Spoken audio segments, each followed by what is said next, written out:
All right. Hey, everybody. I'm Sean Gibbons. I am the Executive Director of the Communications Network. Thanks for being with us today for our webinar, How to Be an Effective Advocate in Congress. We're going to be joined today by an old friend of mine, and I am a huge fan of this gentleman. I'm going to make him blush for a quick minute. If you're watching on Facebook Live, you can see him turn red. His name is Bradford Fitch. He is the President and CEO of the Congressional Management Foundation. Now, my hope is that every good person on this call or webinar knows what CMF does, but if you don't, Brad will probably take a minute and explain it to you. But here's how I see it. There are 535 members of Congress. So I checked. I got that right? Nope, 541. 541, forgetting Guam and Washington, D.C. Right, okay. So 541 congressional offices, and one way to think about them is there are 541, or at least the ones that count, 535 small businesses. And you can imagine anything at that scale, some folks are going to be really good at what they do, some folks not so much. But what Brad and his team at CMF do is try to ensure, they're a nonpartisan organization, and they try to ensure that these congressional offices, which I don't think have staffed up since Richard Nixon was president, they're still at the exact same staffing level. Can you imagine that? Work as efficiently and effectively as possible, which, of course, is really critical because they're doing the people's business. They're working on our behalf. So Brad and his team come in and help them think through ways at the senior staff level, at the member level, to do their work a little bit more efficiently and effectively. And you can imagine, particularly when you're a brand new member of Congress, figuring out how to get people paid, how to make sure the phones work, how to figure out all the particular and sometimes peculiar ways that Congress works requires some help, and that's what CMF does. Now, because they have they offer this helping hand out to congressional members and their staff, they're held in really high regard and esteem. And so as a consequence, Brad and his team from time to time will go out and do surveys of these folks. And where if you or I or the organizations we represent walked into a congressional office and tried to survey 535 or 541 congressional offices, we might do okay. But Brad gets everybody to participate because they're considered a really good, honest broker here in Washington, D.C. And so folks are inclined to help them because CMF helps CMF because CMF helps them. And so they just recently came out with a fantastic new report, which is called Citizen-Centric Advocacy. And they learned this remarkable thing. They talked to all 535 or 541 members of Congress and found out what works. So over the next hour, we are going to talk about what works. We're going to find out the findings of that brand new report that's just out. We're going to hear some case studies about successful advocacy efforts. We're going to do some tried and true strategies for engaging and influencing congressional offices, including hearing from Cokie Roberts. And we're going to how to take your advocacy efforts to the next level and why it's so critical, particularly in this moment, to do so. And by the way, that's where I'm going to stop. I'm not going to talk about the politics of the moment. Suffice to say, Brad and I are here in Washington, D.C., and if you are, then you know it's been a little weird here. Hey, a couple quick logistical things we got to get to before we get underway. We have a full house. There's 300 folks, 325 folks who signed up for this thing, so we're going to try to get to as many of your questions as we can. Those questions, you can throw them right into the chat box, which if you are joining us through the webinar technology, you should see a little chat box on the lower left-hand corner of your screen. There's a little thing in there that says type your message here. Go ahead. That's where you can ask your questions. You can even start asking them now. We're going to get to them at several points during the course of the presentation, and Brad has kindly said he'll stick around to answer your questions. We're also taking questions through Twitter, as we do. You can ask those questions through the hashtag ComNetLive. That's hashtag ComNetLive. And because Brad and I just decided that we would try to embarrass ourselves, we're also on Facebook right now. So if you are watching us on Facebook Live, hi Internet people, Facebook Live, I guess it's facebook.com/thecom network, which is THECOM network. And if you're seeing us on Facebook, how's it going, everybody? As always, this webinar is going to be recorded, and we'll post this up online at comnetwork.org, probably sometime in the next week or two. So thanks again for joining us, and now I get to hand it off to you. Well, thank you very much, Sean. I really appreciate the opportunity to talk to your audience. As Sean said, I am the President and CEO of the Congressional Management Foundation, and I'm just going to amplify a little bit of the description of our unique mission. Did I make any of that up? You did great. You did that, but it actually now is only half of what we do. So half of what we do is congressional operations, but in the last decade, we've expanded and we now do citizen engagement. And so we do these types of training programs for associations, nonprofits, and sometimes companies. We did over 100 of them last year.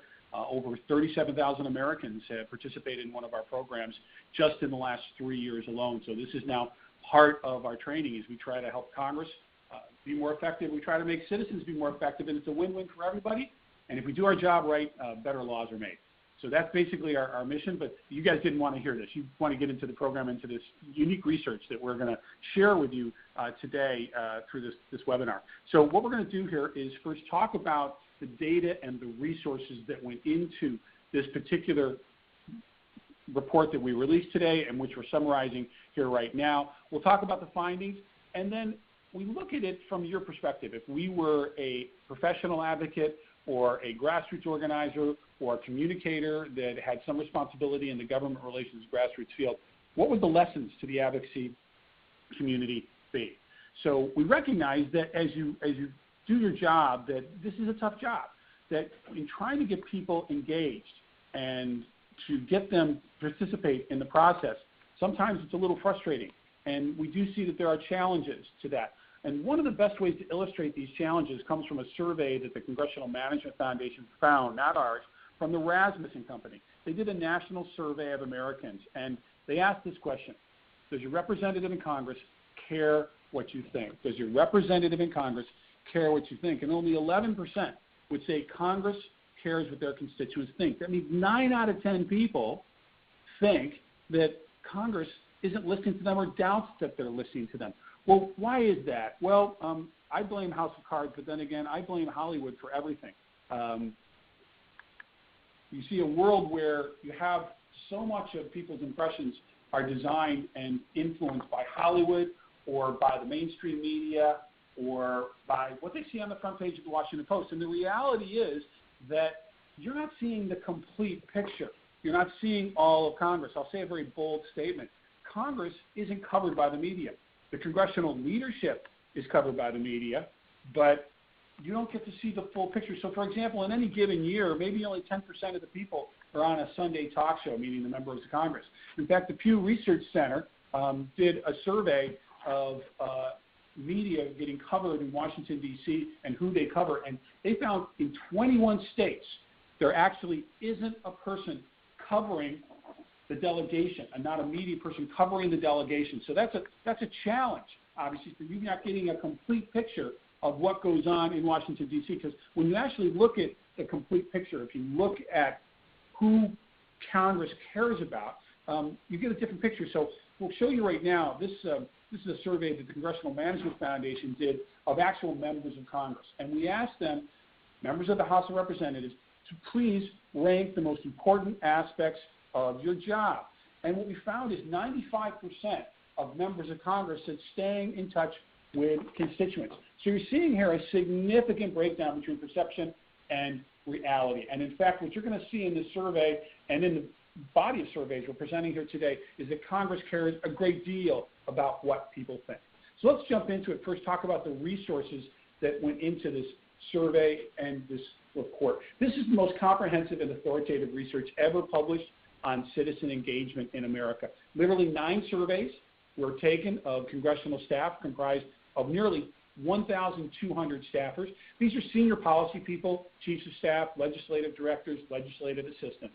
And then we also looked at citizen advocate perspective. As Sean mentioned, we're going to talk about a case study we did with some citizen advocates, and we did 4 surveys of them. These were people that participated in advanced advocacy training. And I'm going to talk a little bit more about that, what that is, later in the program. But you're going to see that there are some techniques and some ways that you can move your advocates, move your supporters to a higher level. So first, let's jump into the findings and what does the research and what do these surveys show about citizen engagement in Congress?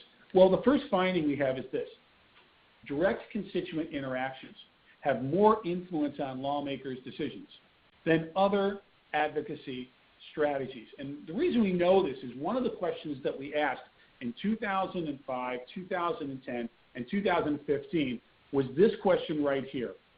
If your member or senator has not already arrived at a firm decision on an issue, how much influence might the following advocacy strategies directed to the Washington office have on his or her decision?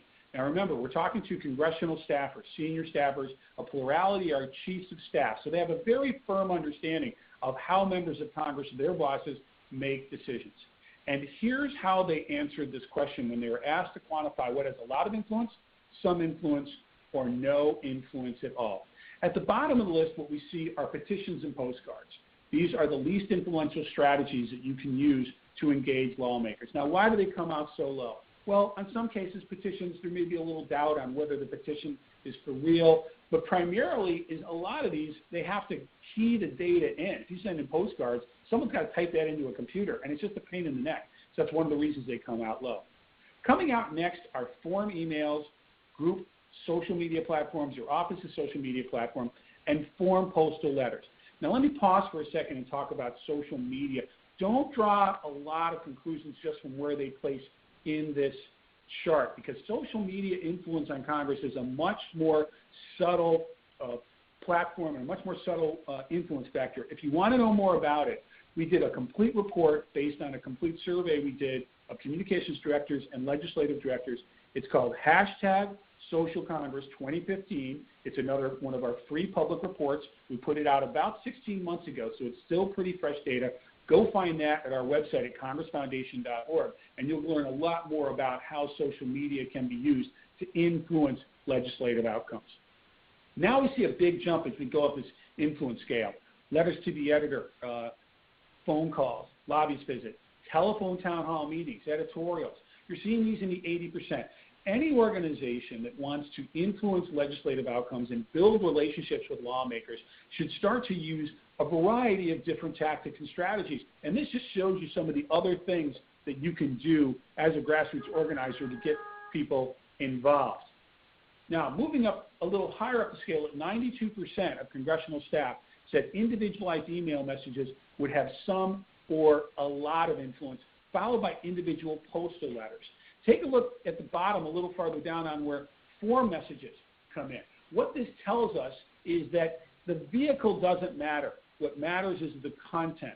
And if you are engaged in any type of action alerts or campaigns going to Capitol Hill, and you're going to hear me talk about this throughout the program, what you're seeing is that using individualized communications is vastly more influential than form identical communications coming in via email. In fact, if you can see this chart right here, nearly half of congressional staff said that form email messages, identical form email messages, have no influence at all. So a way to hack that, just to think out loud, would be, let's say you get a message, you're working at NRDC, and you want to activate a bunch of folks to something in the news right now. Scott Pruitt was up for the EPA administrator position.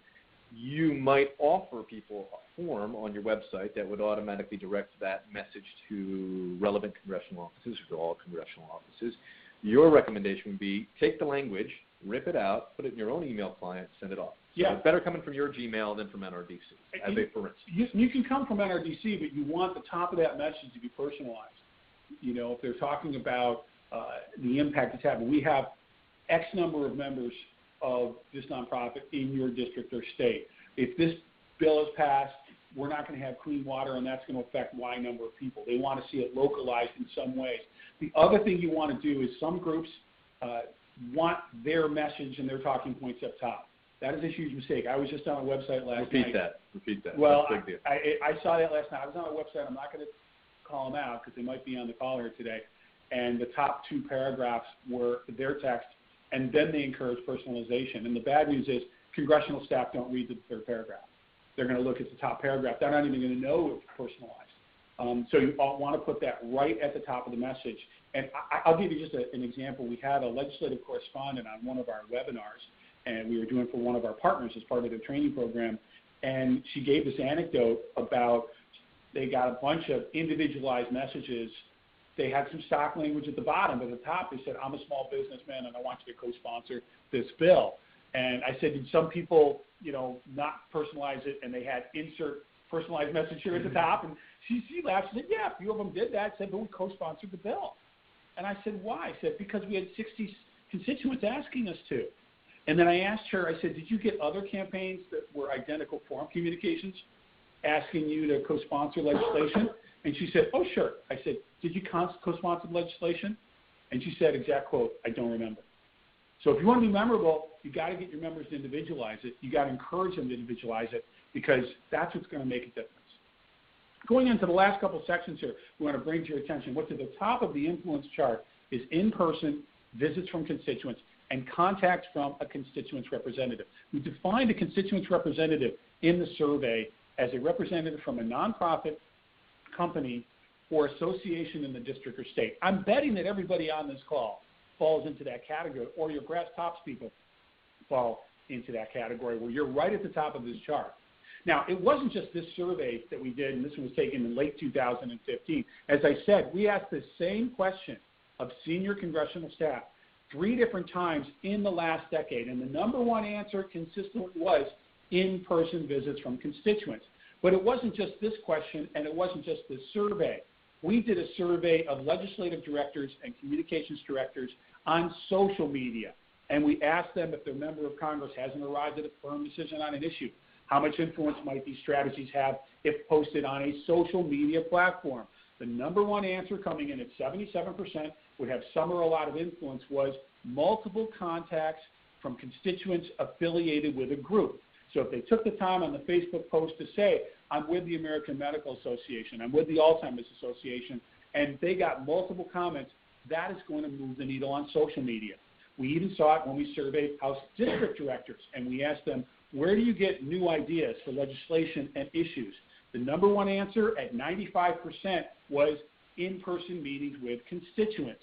And I'll take it back to that last survey questionnaire that we used at the beginning of the program of members of the House of Representatives. When we asked them to please rank the most important aspect of their job, 95% said staying in touch with constituents. The common theme you're seeing in all of our research is constituents. So let's pause here for a quick second, because just over the last couple of weeks, we've seen a number of town hall meetings, not dissimilar to the stuff that we saw in 2009 and 2010. But there's been charges that these are professional organizers, that they're not real. Is that a widely held belief that folks who come out to these town hall meetings aren't necessarily actual citizens? Well, when you're saying these meetings, we have to look at this unusual phenomenon that happened in the last month. This is indivisible. Yeah, it's indivisible. This is Women's March. This is post-inauguration. I've been affiliated and working in and around the United States Congress now for 29 years. And if you ask me how often we have seen something like this happen, it happens every 3 or 4 years. It's like El Nino. Okay, it's happened twice in the last 3 weeks. This is weird. We don't really know what's going on to see this kind of level of activity. We also don't know if it can be sustained through other issues.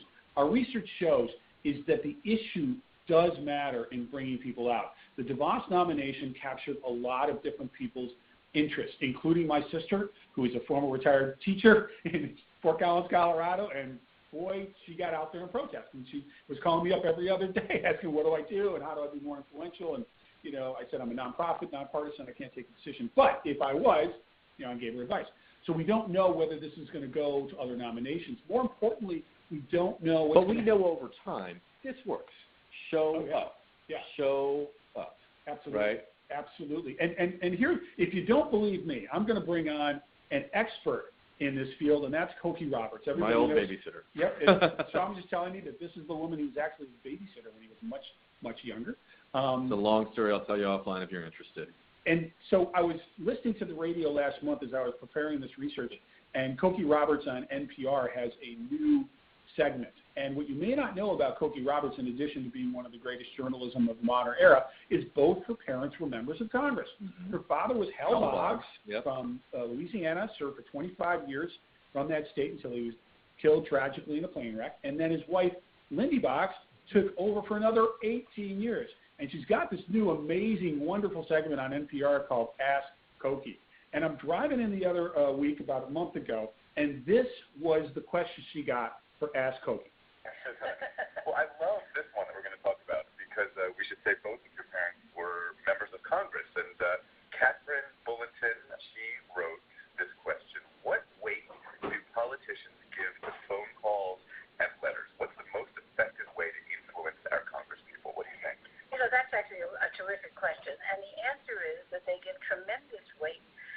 letters and phone calls from people in their districts. If you send blast emails from some sort of organization or postcards or, worst of all, phone calls, they are not only not likely to pay attention, but they're likely to get annoyed. If you go into a congressional office and there's some phone bank thing going on, you'll see some poor harassed child sitting at the desk. Dealing with all the phone calls. Dealing with all the phone calls. Welcome to my office. This is your first job.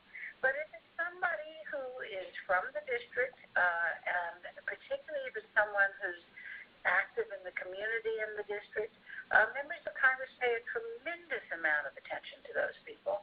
And the truth is, if people from a member's district go to their offices and see that member, it really can make a difference. So I want to just nuance what Toki said about phone calls, because that is actually a little more nuance than she gave in. There are situations where phone campaigns work. We actually saw it in Lisa Murkowski's case recently, where she said she changed her position on the DeVos nomination. That's the Republican senator from Alaska, in part because of phone calls. It's really more nuanced. If people are informed and they are passionate, it can get through. But the problem with phone calls is you can only communicate one of two data points, yay or nay, pro or con. That's it. Social media is much more diverse. In-person meetings more diverse. Telephone town hall meetings, and we'll talk about that in a minute. Also another great opportunity to get in questions. So it requires a much more diverse strategy, and that's what the research is showing. The mass email campaigns is so 2007. It clearly is a time where groups that want to build relationships have to look at diverse means. And that's actually a nice segue into the next finding. Congress places a high value on groups and citizens who have built relationships with legislators and their staff.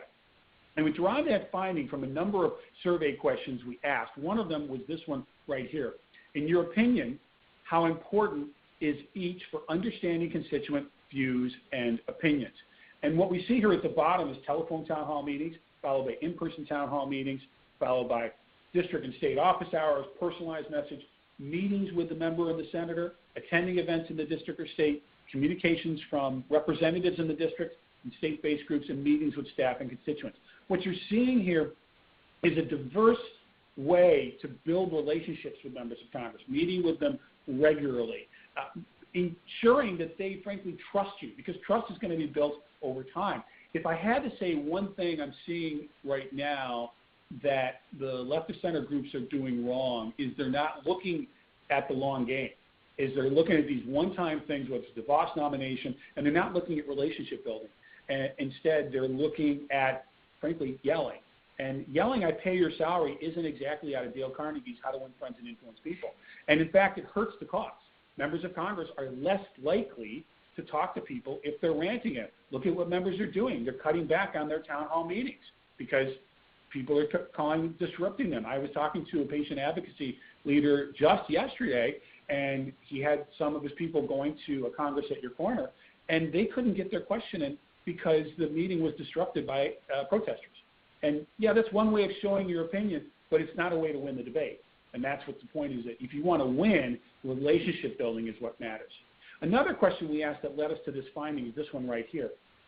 In thinking about constituents and the groups that represent them, associations, nonprofits, and companies, what should they do more or less of to build better relationships with your office and your member? This latest survey was the first time we asked this question this way, because we knew from our focus groups and from previous surveys that relationship building should be the goal of any group that wants to influence legislative outcomes. And in answer to this question, this is what we found. The number one answer was materials showing the impact on the district or state, followed by getting to know the legislative assistants. At 76% said they should do more of provide materials in advance of the district or state, then followed by constituent meetings, get to know the district director, then constituent meetings in the district or state, and constituent meetings in Washington. Now let me pause right there and take a look at just those two areas. Look at that constituent meetings in the district or state was recommended by congressional staff over meetings in Washington. There's this mistaken belief that you got to go to D.C. to have influence, and that's just not the case, that they would rather, in many cases, have meetings in the district or state. And there are far more opportunities to do that. So So when I look at groups that want to influence the Congress right now, and some of them are saying, go to town hall meetings and yell at members of Congress, I would say, okay, you can do that, but I'd rather get a group of people to call up your member of Congress's district office and say, hey, I know you got a recess coming up next week at President's Week, or I know you got a 2-week recess coming up in April. Could me and 4 or 5 people from our community come in and talk to you about our concerns about repealing the Affordable Care Act or environmental legislation or anything you want to talk about? It does help significantly if the constituent is a member of a group, meaning an association or nonprofit. That helps tremendously. It helps the congressional office give some context. They're going to know the issues you're going to want to talk with. The group may have credibility, hopefully a lobbyist in Washington. So that's what you want to do when you make your request for those meetings. I also want to pause and point out, because we're going to come back to it later, this other data point, which was, frankly, caught us by surprise. 76% of congressional staff said to build better relationships with their office, what they should do more of is provide materials in advance of the meeting. We actually drilled down, and I'm going to come back to that a little later. But first, I want to share with you some qualitative data that backs up this finding that relationship building should be your goal. One congressional staff member said this: in-person meetings are the easiest way for staff to understand an issue because it gives us the chance to ask questions and put a face with the issue. Another staffer said this: my member does not like sitting in an office. He prefers to be out in the district, meeting with constituents in their own venue. He gains insights to their issues, challenges, and needs by being present on the ground. This is, frankly, something we hear over and over again, especially from district directors, that the member of Congress prefers going to events and to facilities. I know a lot of people have great, frankly, photo opportunities, and you're all communications specialists, and you know that if you can get a member of Congress or a politician wearing a hard hat, wearing a smock, hairnets, not such a good idea. Flak jackets, great idea. Get no tanks. No tanks. Post-tank world. But if you can get them in a setting where they're intermingling with real people, they're going to look to that. And you know, you guys are all communicators. When I was a communications director on Capitol Hill for a U.S. Senator, and we were planning a recess, the first thing that we did 4 weeks out is we sat down, and the first question we said is, what do we want the photo to be? What do we want it to look like? What type of people, what group of people do we want our legislator next to, and what message does that send? So think about what photo opportunities you have to build a relationship with a lawmaker. What can you do for them? Okay, the next finding we have is this. Citizen advocates are more influential and contribute to better public policy when they provide personalized and localized information. Now, why do we say that? Well, when we drill down and looking at members of Congress and what they really need to make good public policy decisions, we found in general that they're looking for these 4 things. They want to know, what actions do the constituents want me to take? What do constituents want me to do? Why do they want me to do that? What are the current and or potential local impacts? And what are constituents' personal stories or connections to the policy? And the question I would ask is, are you providing this in your interactions with state, local, and federal lawmakers? Are you giving them what they need? Because some data suggests that in the current state, that's not happening. We did a survey of chiefs of staff a few years ago in the House of Representatives, and we asked this question right here. Do you agree or disagree? Most of the written materials left behind by constituent groups as part of an organized fly-in or lobby day are helpful to our policy decision-making process. Again, we said most of the materials, are they helpful or not? And unfortunately, only 37% of House chiefs of staff would agree with that statement, with more than half disagreeing or having no opinion at all. That shows that there's some work to be done. That if you've got a nonprofit leader or a board member that wants to give the annual report, they'll politely take it, and then the minute you're out the door, they'll politely throw it in the recycle bin. They just don't, they can't handle that. Right. Our research shows 1 or 2 pages, and as you saw earlier, sent ahead of time is going to have much more influence than some sort of research report. Well, what else are they looking for? And is it written, just a quick question, Yep. Written materials or electronic or both? Electronics better. And the reason for that, you and I know this, but let's not just assume everybody else does. So a lot of the decision memos that staffers writing for the boss they'll lift your language and drop it into the memo if they can, right? No one's going to transcribe printed material. I had a chief of staff when I was in a focus group say to me, if you want to get something into the memo for the boss, give it to me in a format I can cut and paste. Yep. And in a now PDFs now are cut and paste, but I was from an era, you were too, where it used to be you couldn't even cut and paste from PDF. Well, but let's not assume that. Again, we're talking about 541 congressional offices. Guess what? Congressional offices often don't invest in IT, right? So there are plenty of people working on Adobe from 1997. I'd send it in Microsoft Word. Yeah, I mean, I would absolutely. Yeah, I would absolutely. And they can get attachments. If you send attachments to 500 offices, it might get caught in a spam filter. But if you send it to 1 or 2 offices and it has less than maybe 2 megabytes, you're going to be fine. Yep. You're going to get through. There's no IT department that is too tough. Well, let's drill down a little farther. We wanted to know if the materials they're getting are not what they're looking for. What are they looking for? So we asked this question right here. How helpful is it for messages from constituents to include the following? And we said messages here, but we found out in focus groups this is any interaction. 91% said it would be helpful or very helpful to have information on the impact the bill would have on the district or state. 90% said the constituents' reasoning for supporting or opposing the bill. 88% said a specific ask, and 79% said it would be helpful or very helpful to have a personal story related to the bill or issue. Putting aside the specific ask for a second, because that always has to be there, because that's the accountability tool. I asked one member of Congress for a book I was writing a few years ago, what do you use to make decisions? What factors do you consider? And he said, I use the 3 H's. I said, what are the 3 H's? And he said, head, heart, and health, meaning political health. In addition to the ask here, you're seeing the 3 H's. You're seeing head, constituents' reasoning. You're seeing heart, personal story. You're seeing health, information it's going to have on the district or state. Now, I personally believe that personal stories are actually more powerful, and there's actually some great neuroscience research that shows the power of personal stories. And in fact, you're all communicators, and you all know an emotional argument is going to be more effective than a rational argument. And hopefully your board knows that and your members know that, but probably they don't. I'll give you an anecdote to illustrate the importance of personal stories. I was interviewing a member of Congress for my book, and I asked him, tell me about a tough decision that you had to make once or recently, and what were the factors that contributed to your decision? Let's unpack that decision. Let's reverse engineer it.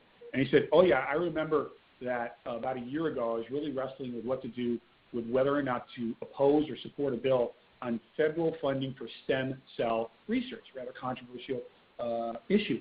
And he said to me, he met one day with one of those fly-ins, and a young man from his district, 17-year-old kid, said, Congressman, I have juvenile diabetes. It's my hope that this research someday might lead to a cure to me and others like me. And the member of Congress leaned into me during the interview, and he said, that just stuck with me. And he started doing more research on the issue, and he ended up co-sponsoring legislation, reversing his position, co-sponsoring legislation that provided federal funding for stem cell research, and he was a pro-life Republican. Now, I'm not saying you could turn all these no's into yeses, but I'm saying think about the personal stories in your network. If you're not training people in storytelling, then you're missing out, because clearly storytelling is a great way to communicate the impact that an issue is going to have on your community. All right, and by the way, the thing that moves people into activism is almost always a story, right? Whether it's their story or whether it's a story that's compelled them to act. So I completely concur. Now, we wanted to know, looking at this, remember the question here that you're looking at is how helpful would it be? But we know from previous research that sometimes they don't get it. So we actually, in the last survey for the first time, asked this question as well. How frequently do messages from constituents include the following? And what we found in looking at the 3 H's plus an ask, 59% said a specific ask, 50% said reasoning, 18% said personal story, and 9% said information about the impact the bill would have on the district or state. Putting these two side by side, as you can see, the frequently and helpful, yeah, specific ask, that's pretty good, reasoning, but look at the bottom. 80%, nearly 80% of congressional staff said a personal story would be helpful, but only 2 out of 10 would say they get it frequently. And then information about the impact in district or state. Look at the big differential there. This is a huge area of opportunity for professional advocates to coach their members, coach their supporters, to tell personal stories and talk about the impact on the district or state. Wow. One staff. Let's just go back to that for sorry, a second, because that's just worth. I think it's worth everybody lingering if we get to go back. Because data and stories. That's what we're talking about. Data and stories. It's what works, but we don't see it. And the data doesn't have to be some macro analysis that you pay $100,000 for. I'll give you a personal example. I was working for a House member, a legislative director, and he was kind of torn on an issue. He was a businessman, but he had a big environmental presence in the district because we had a coastal district, and he was being pressured to co-sponsor a piece of legislation that would have repealed a regulation from the EPA that literally had to do with dry cleaners. And the regulation, frankly, required dry cleaners to use better chemicals in their processes that were better for the environment. And he was looking at whether or not he should co-sponsor legislation, whether it's a good regulation, bad regulation. And I remember getting a letter from a constituent who said, I run 2 dry cleaning operations in your district. I employ 10 people. If this regulation is allowed to stand, I am going to have to lay one of them off. That letter went to the top of the pile. That's impact on the district or state. That's clearly, and again, I know some of the environmentalists, may not want to hear me say this, but I shared with him that information. For the life of me, I can't remember what he did. He probably didn't co-sponsor because the environmental lobby was really strong in the district. But the point is that was something that we listened to and we looked at, and it was just one data point. One staff member said it like this, actually. My boss rarely asks if there isn't an impact on his district. Show me a connection as to how your issue directly affects our constituents. Frank discussion about political impact is always appreciated, as our data, district-specific data. So you see there, this is what they're looking for. Now, I want to come back to one of the other questions we asked, to do more of or less of, to build relationships. And I told you that I wanted to point out this particular data point, which is provide materials in advance of meetings. And probably one of the big messages we want people to think about is don't talk about leave-behinds anymore. Let's leave leave-behinds in the past. What we want you to talk about is don't think leave behind, think read ahead. What clearly we're seeing is that staff want this information in advance.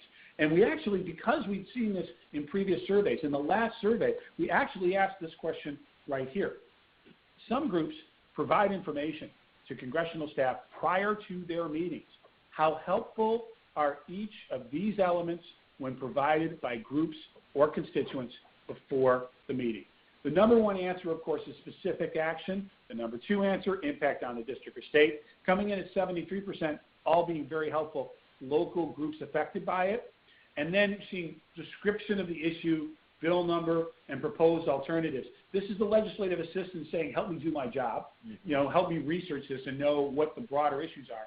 And still 60% at very helpful key constituents or VIPs who are interested in this issue. So this is a really good roadmap to putting together your read-aheads. Remember, we're not talking leave-behinds anymore. They're read-aheads. Now, when I'm trying to present this data, I've had some people say to me, well, we don't get our talking points, we don't get our marching orders till a couple of days before our meetings. And my reply is, good. You shouldn't send it more than a couple of days. You send it 2 weeks in advance, the legislative assistant's going to lose it. Mm-hmm. They've got 20 million other issues they've got to deal with before your meeting. So the point is, if you send it 48 hours in advance, that is actually going to help your cause. All right, now time for a few questions, guys, and of course we will take some time to come back. Brianna has one here. Do you have any data or insights as to whether or when to contact, such as personal stories and writing, from a non-constituent? So what works among, okay, so I want to go talk to, I live in Maryland. Yeah. Chris Van Hollen is my senator. I'm pretty confident I know he's going to vote in ways that align with my personal, my family's interests. But I want to go talk to Bob Casey in Pennsylvania. Yeah. What's going to work there? No. What do I need to do? Not a thing. And that's not our fault. That's not your fault. It's Mr. Hamilton's and Mr. Madison's fault. They gave us a republic, and we live in a representative democracy, not a parliament. And your only thing you can do is go talk to Mr. Casey's constituents, find a Pennsylvanian. Another thing that pause on that. Find a Pennsylvanian, because there's actually some technology I've seen recently, which is sort of vote swapping. I live in California. I know where my vote's going. I'll swap you my vote in Nebraska. Another thing you can do is try to urge your legislator to build a relationship. Let's say you've got a key committee chairman and your members on the committee and you want them to influence them. Ask them to go influence that chairman or influence that other delegation member. That's another strategy you can do. People will say, well, my members already web me. I'm in a Democratic district. What do I do? And my reply is, don't take yes for an answer. If they say they'll co-sponsor the bill, ask them to give a floor speech. If they agree to give a floor speech, have them talk to other members of the delegation, especially members of the other party. So keep in mind that you have other avenues available to you that you can explore, even though you might only be represented by someone who's completely in sync with your views. So keep that in mind. So you can't reach out to other members. And, people complain about this. They say, I can't send an email to every member of Congress because they have these filters in their computer systems that filter out non-district email. And my reply is, Congress always had filters to filter out non-constituents. We used to call them interns. That's what I did. When I was an intern in 1983 on Capitol Hill and I was working with my IBM Selector typewriter for my congressman, I just filtered out non-constituents.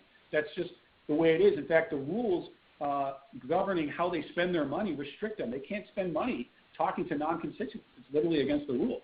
So there are other ways around it, but the best way, of course, is building a network, is knowing you have people in other districts that will influence them. Take Alex's question, then we'll get back to it because I know we're running short on time. In terms of starting with a personal story in pre-created emails, how long should the story be? A couple sentences most effective, or is it better to have long stories? Is there a length here? Well, first of all, in general, let's talk about email messages to Capitol Hill. A lot of the messages that are drafted by lobbyists and sent to you to send in, I hesitate to say it, I got to say it, are just not well done. It's like they're writing a message as a lobbyist would write it, and they're making policy arguments. I was asked a few years ago, what's the biggest obstacle to improving the democratic dialogue in America? And my reply was, bad writing. And I would say, by the way, even worse off is the letter you get back from a member of Congress. They're terrible at communication, most of them, because they don't understand what they're doing. They should be building relationships. But we're doing some training program with congressional staff, too, to try to get them to be better writers as well. But so in general, you want maybe about an 8-sentence communication. You could say it in just, literally a few sentences. I mean, I gave you the story about the dry cleaner. I think that was about a 2-paragraph letter where the full story was in 4 sentences. I've seen amazing stories that can be done in 1.5 minutes. We use one in our storytelling exercises with groups. I had this amazing food bank story, and it went about 2 minutes and 12 seconds. So it doesn't have to be long. It does have to be personal. Yeah, I would just say, for what it's worth, if you're looking for a place to model storytelling and marrying data with it, this is going to sound weird, but watch SportsCenter. Watch ESPN SportsCenter. They can, in the span of 30 seconds or 60 seconds, give you a lot of color, a lot of drama, and a lot of data, all wrapped up together. So you don't necessarily need to tell your stories to congressional members about Kobe Bryant or whoever it might be, LeBron James going for 37, but there are ways to steal some storytelling tips from the way things are done on SportsCenter, remarkably. Yeah, that's a good piece of advice. We have time for more questions, or we should let's keep going, and we'll get to a few more questions later on. Okay, so the last finding is this. Finding 4 is citizens have significant potential to enhance their advocacy skills and influence Congress. Hence, the subtitle of our new report is The Untapped Power of Constituent Engagement. Now, I got to give you a little background to explain how we came to this finding. About 3 years ago, the Congressional Management Foundation had been doing these citizen engagement training programs and developing quite a diverse curriculum. And we wondered to ourselves, okay, most of the training programs are like this. They're 1-hour webinars. They're 1-hour flying trainings that we do for people when they come to Washington. What would happen if we took all of our content and put it into a program? How long would it be? And what if Americans went through that over a multi-month period? Well, we found a wonderful partner in Feeding America, the largest food bank network in the U.S., and we created the Feeding America Advocacy Academy. And it started with this premise, which actually came from my favorite founding father, Benjamin Franklin. Tell me, and I forget. Teach me, and I may remember. Involve me, and I learn. So over a period of 4 months, in 30 hours of training, we used this strategy to involve nonprofit leaders from around the country. We based our research and our training program on best practices that we had developed over the last 15 years. These were both in-person and webinar presentations. They were highly interactive. We separated them into small cohorts. Each class was about 25 people, so it's about a cohort of 8. and each cohort was assigned a staff member or consultant from the Congressional Management Foundation. So they got really good hands-on stuff. We actually had them do homework assignments. They weren't graded because we didn't want to be jerks about this, but we did provide assessments. And the homeworks are things like how to do a tweet to a member of Congress, how do you build a legislator profile. In the final session, the last day at the end of 4 months, they actually did a lot of role-playing. My biggest critique, I would say, of fly-ins in Washington is they don't spend enough time training people, and they spend very little time role-playing. And that, we have found, is one of the most effective ways to train people. And then we actually surveyed the congressional staff who were meeting with these food bank representatives after their fly-in to see how they did compared to typical citizens. And this is what we found. And again, I said this was an extensive program, 40 hours, 4-month training, big deal. But this is what we found, is we asked we asked the participants how they did and how they felt about the training. And we did before training and after training surveys. And this is what we found from our benchmark data, that how comfortable are you holding a meeting with a staff member? Before the training program, 27% said they were comfortable. After the training program, 100%. How proficient do you feel in setting up an event with a member of Congress at your facility? Again, they went from 38% of them saying they're proficient to 83%. And how proficient are you posting comments on the legislator's Facebook page? Went from 29 to 80%. As I noted earlier, we also surveyed congressional staff, and we were able to compare the results of these citizen advocates who had gone through this training with a typical citizen from survey data that we have previously done. So let me give those comparisons for you right now. So what we did in 2014 was ask legislative directors and legislative assistants, in your opinion, how prepared is the typical constituent you met with? But then we also asked just that group of people who met with an Advocacy Academy participant, how prepared was the food bank representative you met with? And here you can see the contrast right here, where 12% of congressional staff would say the typical citizen is very prepared. 97% of congressional staff who met with a fully trained Advocacy Academy participant was very prepared. One answer we got from a staff member in the open-ended questions went like this: I don't know if the person attending my meeting received any training beforehand, but I'm assuming they did, because compared to the previous meetings with the folks in the anti-hunger crowd, this was so much better. They were knowledgeable, concise, told personal stories about the impacts, world of difference compared to normal meetings. This was an anonymous survey, folks. I didn't plant that answer.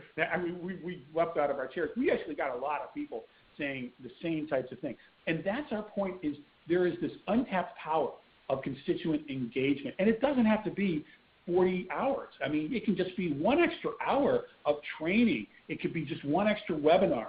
So let's just, a real-world example for some folks that are on this call, Foundations on the Hill. As an annual event where folks in philanthropy oftentimes come to Capitol Hill. They meet with their members and also other folks on committees and elsewhere. This year, I think it happens March 20th through the 22nd. I believe I've got those dates right, but you can check the Council on Foundations to get that. I'm going to guess, and I don't mean in any way to cast aspersions on anybody else, I'm going to guess most folks who are coming to this thing don't have any training, have perhaps come to Foundations on the Hill in the past, but have not actually thought deeply or spent any time learning how to be an effective advocate. What are the 2 or 3 things, the hacks that they could do right now other than paying attention to what we're teaching them?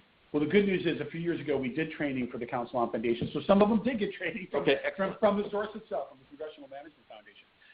But I think that one of the things is you design your fly-in and lobby day. If you're a nonprofit or a foundation, carve out time for training and for giving them a chance to role-play and to practice.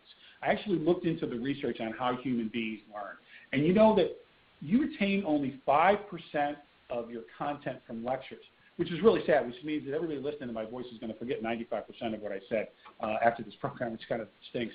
Anyway, but when you practice it, you retain 75% of the content. Now, I know what they're going to say. My nonprofit leaders are going to say, oh, but we have to have a board meeting. Oh, but this department wants to talk to them too. My reply is, well, then why do it in Washington? Why come to Washington if you're going to divide up their attention? Isn't the point of a fly-in to influence outcomes? Isn't it to win? And I usually find them among the nonprofit community, they care a lot about winning. It's kind of their mission. And even in the foundation community. And I know some people are saying, oh, we can't lobby Congress. Well, yes, talk to your attorney, know that, but talk to a knowledgeable attorney. not if you've got some board member who thinks they know nonprofit lobbying law. No, that's not what I'm talking about. Some people say politics is icky, politics is, dirty, I don't want to do it. Fine, you lose, somebody else wins. What's next? So let's just pause there real quickly because Lisa has a question that I think is very much germane to this particular issue, and it's this. NGOs have been trained not to lobby for legislation since we are 501c3s. We have been told not to talk about specific legislation. Curious what you would say about this as you highlight the offices and saying what we should discuss in terms of support or not support for a particular piece of legislation. Sure. Now, and I'll offer up the caveat that, you're not a lawyer, I'm not a lawyer, but to quote Jay-Z, I'm not a lawyer, but I know a little bit. And what would you reply? Well, first of all, talk to a lawyer who's an expert in nonprofit law.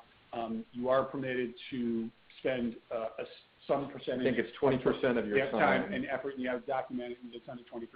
But the second thing, and then if you go above that, then you actually just have to apply for the LG. Well, there's a whole regimen that kicks in that I don't want to get into, so I don't want to go there. But more importantly, what I say to nonprofits is, if you trigger that, that you want to be aware of that. But relationship building is not lobbying. Education. It's educational. I did actually talk with one group that said, we educate, but we do not persuade. Mm-hmm. And so when you invite a legislator to an event in the district or state to visit your nonprofit, to visit your facility, to talk to your employees, that's not lobbying. That's absolutely. Now, if you've got board members that say it is, then you really got to talk to an attorney because it's not. That's relationship building. Mm-hmm. That's talking to them. So I would say you need to frame this because, again, that's what the research shows. That's what I just said, right. Is it's really about relationship building and the impact that you're having in your community. What I find fascinating about many nonprofits, and I found this when I was working with the Council on Foundations and realized that there is a huge aversion to engaging in any kind of lobbying or any kind of thing to remotely involve politics. My reply is, we're going to have a tax reform debate. We're going to be debating whether or not there's going to be a cap on donations to charities. Mm-hmm. And, that's on the table. It's on the table. It's been on the table for years. It's going to be on the table. There's a saying in Washington, do you want to be on the table or at the table? Yep. And so you got to find a way to thread that needle. And we all know that there are other, associations out there that are worried about nonprofits and foundations. But relationship building, that's different. That is different than lobbying.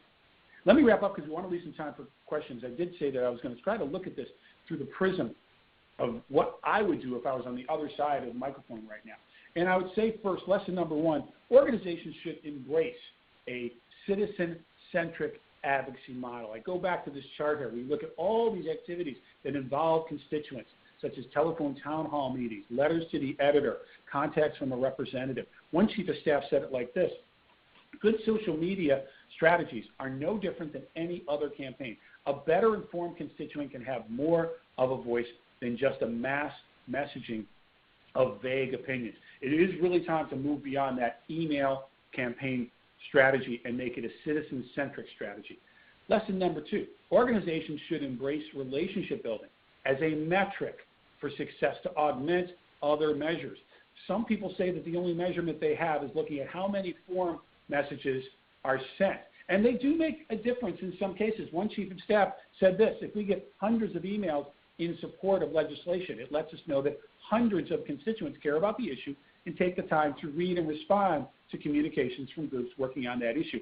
We're not saying abandon that strategy, but to augment it with other metrics, which could include things like how many constituents of key lawmakers are actively engaged with the lawmaker, how often are our members meeting with and substantively communicating with senators and representatives, how many advanced grassroots advocates do we have in key districts or states, how well are we collecting and communicating district and state-specific data about how our issues through our members, and has the key lawmaker visited a facility significant to our cause or participated in one of our events. There may be other relationship-based metrics, but that's the metrics you should be looking at. It's relationship-based and not email-based or some other. And again, just a synonym for relationship is education.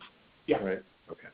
And then finally, the last thing we'd say, organizations should invest time to teach citizen advocates. I'm not going to belabor that point because we've talked about it a number of different times, but we do believe that that's a good investment. And I remind people as we move to the Q&A section at the end of this program, something that Thomas Jefferson has been quoted as saying, We in America do not have a government by the majority. We have a government by the majority who participate.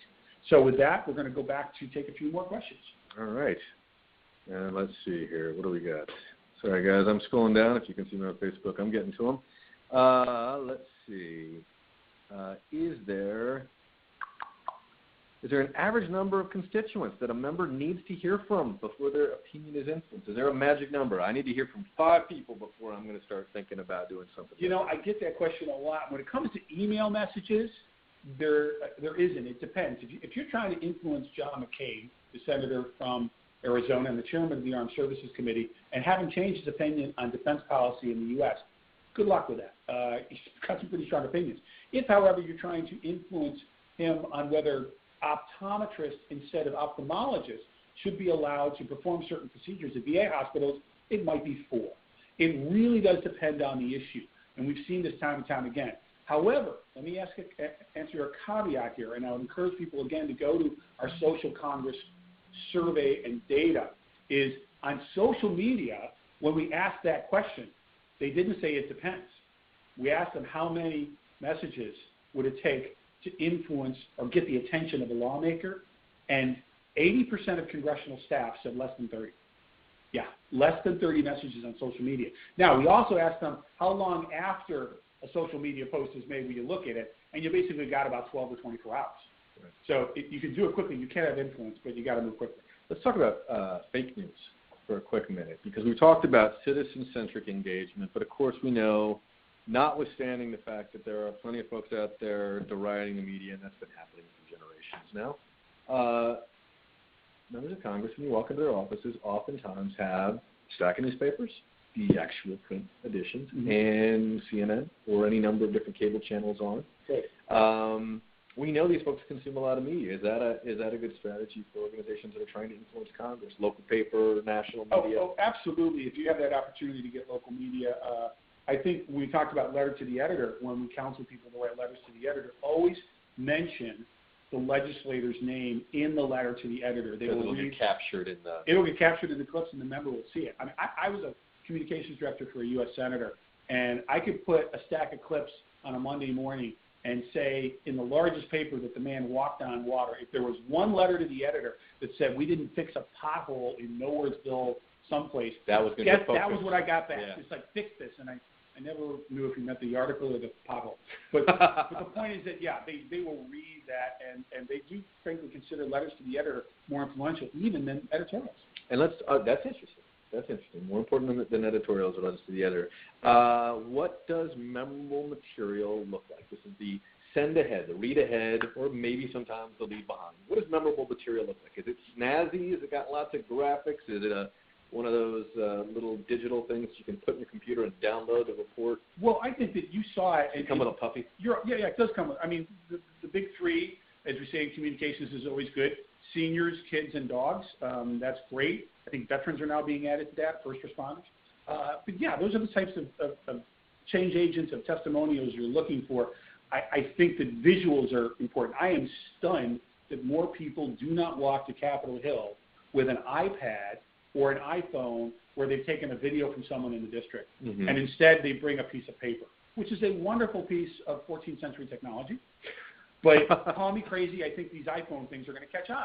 And I would use them in advocacy, and I'm really stunned that more people don't. So what's memorable is just taking it up a notch and using the technology to your advantage.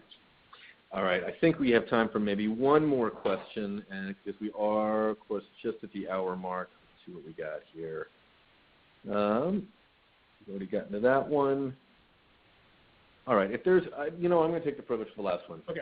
If there is one piece of since people are only going to remember 5% of this, right, which makes us both feel very sad, what is the one thing that you would hope that people would walk away from at the end of this hour? You work for a nonprofit, you work for a foundation, most likely you're working in communications with these organizations. You're going to get off this, and tomorrow you're going to see somebody in your office and say, I learned this amazing thing. What is that amazing? Well, the first thing I hope they do is I hope I go to our website at congressfoundation.org and download the whole report. Right, which is available right now. We'll put it on our Facebook page. Yeah, I mean, we don't make our content free very often. Most of our content is behind a paywall for subscribers. But this we felt, as a public service, we wanted to put that out there. So that is one thing I would say is take a look at that. And we've also got some free advice called the Citizen Resource Center, also available on the website. I would say that probably the biggest message that the totality of the report says is it's not 2007 anymore, that you've got to diversify your strategy, that you've got to think of all the different ways, all the different levers, all the different types of data that members of Congress collect. They get a mosaic of information when they make a decision. It's a puzzle. You want to be as many different pieces of that puzzle as possible. You want to be at the town hall meeting. You want to be at the telephone town hall meeting. You want to be the letter to the editor. So when that member of Congress makes the decision, you've got a diversity of channels going into that office seeking to influence a legislative outcome. Right. And relationships. Yeah. Right. At the end of the day, relationships. Okay. So before we go, a couple quick things. One, as you get off the webinar, you can see a little survey pops up. Please take it because, of course, we try to do better every single time. And getting your feedback helps us do that. The next webinar we've got is going to be with our good friends over at Spitfire. It's going to happen in March. We'll get you a date shortly. The topic, psychographics. Yeah, psychographics. Do you know what they are? Why they matter? If you don't, well, you're going to have to tune in to join us, and we'll send out some information about that shortly. Finally, a deadline approaching. I want to make sure everybody's aware of this. March the 3rd is the last day. I think we're going until midnight that night, but March the 3rd is the last day for you to send in submissions for Comment 17. We'll be in Miami Beach, end of September, the 27th through the 29th, and, of course, we have some fantastic keynotes we'll be announcing soon, fantastic pre-cons we're really excited about. We're pulling those together. The lab will be back. But the thing that makes our conference so extraordinary is ultimately the people that are there and the people presenting. Last year we had folks from NRDC, from Rockefeller, lots of different extraordinary, some of the most influential and consequential foundations and nonprofits on the planet, did us the great honor of sharing what they were learning. And, of course, the way that happens is they submit proposals, so please do so. You can find all of that through commentwork.org or comment17.org. March the 3rd is the deadline for that. And we'll see you again very, very soon. Thank you so much, everybody, for being with us.